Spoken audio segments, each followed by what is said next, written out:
edersiniz? şey yaparsak biz dernek olarak Ocak 2011'den bugüne kadar Bir Engelde Sen Kaldır kampanyasıyla gerek Konya Merkez, gerekse taşra ilçeler, özellikle Yunak, Çeltik, Tuzlukçu, Akşehir, Ilgın bölgesi gibi çeşitli mahalle ve köylerde 1000'e yakın manuel ve akülü tekerlekli sandalye dağıttık.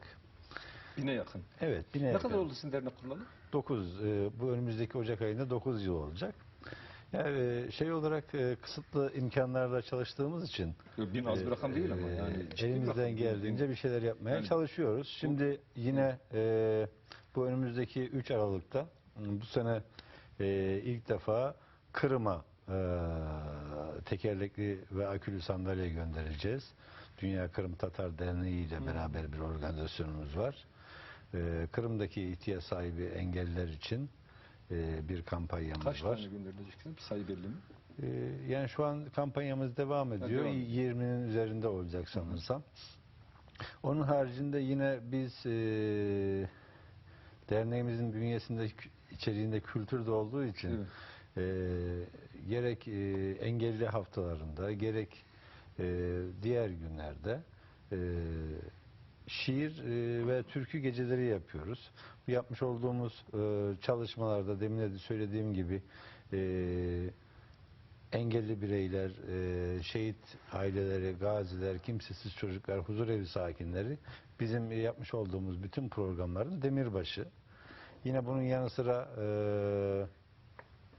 engellilere yönelik, engellilerin bürokratik alanda yaşamış olduğu sıkıntılar, değişen kanunlar vesaire bunlarla alakalı da yine basın açıklamalarımız, çeşitli çalışmalarımız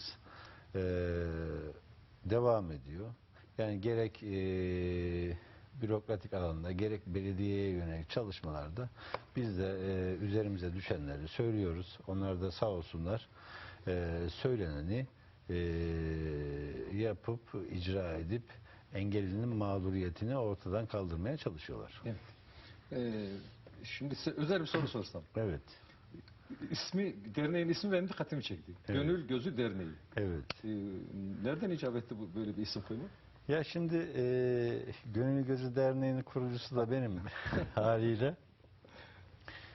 Şimdi ilk etapta biz Gönül Gözü deyince acaba görme engellilere mi yöneliksiniz ilk bakışta diye o isim akla geliyor. Evet. akla geliyor. Fakat yani bu tür çalışmalar gönüllü çalışmalar olduğu için yani Hazreti Mevlana'nın da bir sözü var bilirsiniz.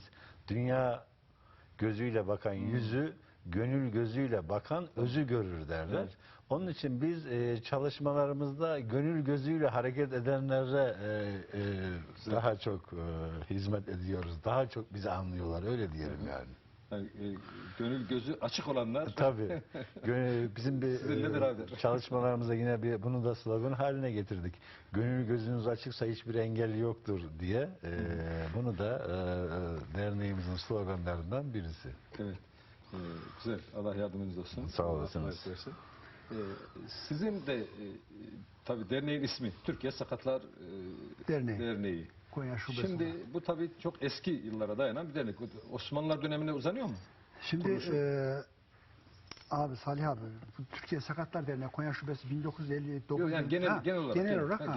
59'da kurulduğunda Osmanlı arşivlerinde sakatlar olarak arşivden sakatlar olarak çıkıyordu o. Yani genel merkezi Osmanlı dönemine uzanıyor. Yani o zaman konan bir isim. Hala bugün devam ediyor. Bugün devam ediyor. Peki siz bu ismi uygun buluyor musunuz? Şimdi bulsak da bulmasak da, uygun bulsak da bulmasak da Türkiye Sakatlar Derneği değil, biz bu işimi kullanmak mecburiyetine kalıyoruz. Çünkü genel kamu yararına olduğumuz için burayı değiştirme şansımız yok. Ama tüzüğün içinde... Konya Şubesi'siniz. Konya Şubesi. Tüzüğümüzün içerisinde ne kadar sakat kelimesi varsa tüzük tadilatıyla bunlar engelli anlamına çevirdik. Ama burayı değiştiremiyoruz. Tamam. Burayı değiştiremediğimiz, kamu yararına için değiştirme şansımız olmadığı için bizimki Türkiye Sakatlar Derneği Konya diye kalıyor. Ve buradan da bayağı vatandaşlarımızdan da, sizin gibi sevilen dostlarımızdan da tepki alıyoruz.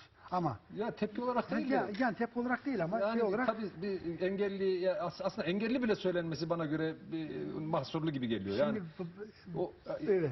değil mi? Yani bir kardeşimizin önceden özürlü deniyordu. Sonradan engelliye çevrildi ama özürlü, engelli aynı manaya Aynı ihtiva şeyde. ediyor. Şimdi- Buna daha böyle bir isim, rencide etmeyen bir isim bulmak lazım gibi geliyor. Özürlü derken ben özürlü defolu değilim diyorduk. Evet. Öyle diyorduk. Hı hı. Engelli deyince de abi ben sana engel oldum mu? Nerede engel oldum diyorum. evet. Şimdi böyle de bir şey var ama Yani bu bizim engelli, özrü çağrıştırmayan nasıl bir şey var mı kafanızda öyle Yani bir isim? böyle Varsa bir şey- söyleyin ya. Bir isim bulmak lazım gibi geliyor Yani. sanki. bizim durumumuz bu alemde. Buradan yani Taş yürekli, taş diyor. Yani durum böyle olacak. Yani bir burada yürekleri yapacak taş bir gibi şeyimiz sağlam kalmıyor. insanlar. Evet, Yapacak da bunlar bir şeyimiz kalmıyor böyle olunca. Evet, Buradan tabii, dolayı tabii. Türkiye genelinde bütün derneklerimizde aynı sıkıntılar, aynı sorunlar yaşanıyor ama yapacak da bir şeyimiz kalmıyor. Bizim 81 ilin 70 ilinde şubemiz var. Bir de Konya'mızda bu şubelerden bir tanesi. Evet.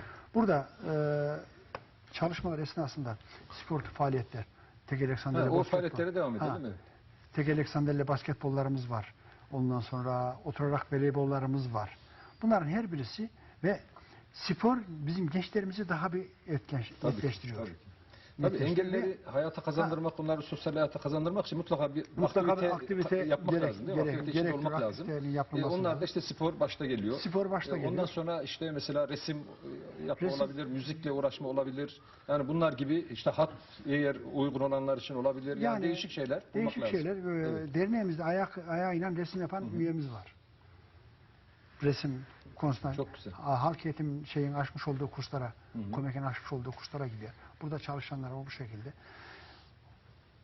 Bayağı bir kapasiteli olarak, örneğin hiç şeyimiz yokken biz Kur'an kurslarına tekerlek sandalye arkadaşlar ve normal engelli arkadaşlarımız Kur'an kurslarına gider. Bayanlar ayrı, erkekler ayrı.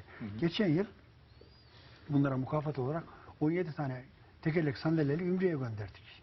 Kaç kişiyi? 17 kişi. 17 kişi. Şeylerle beraber 40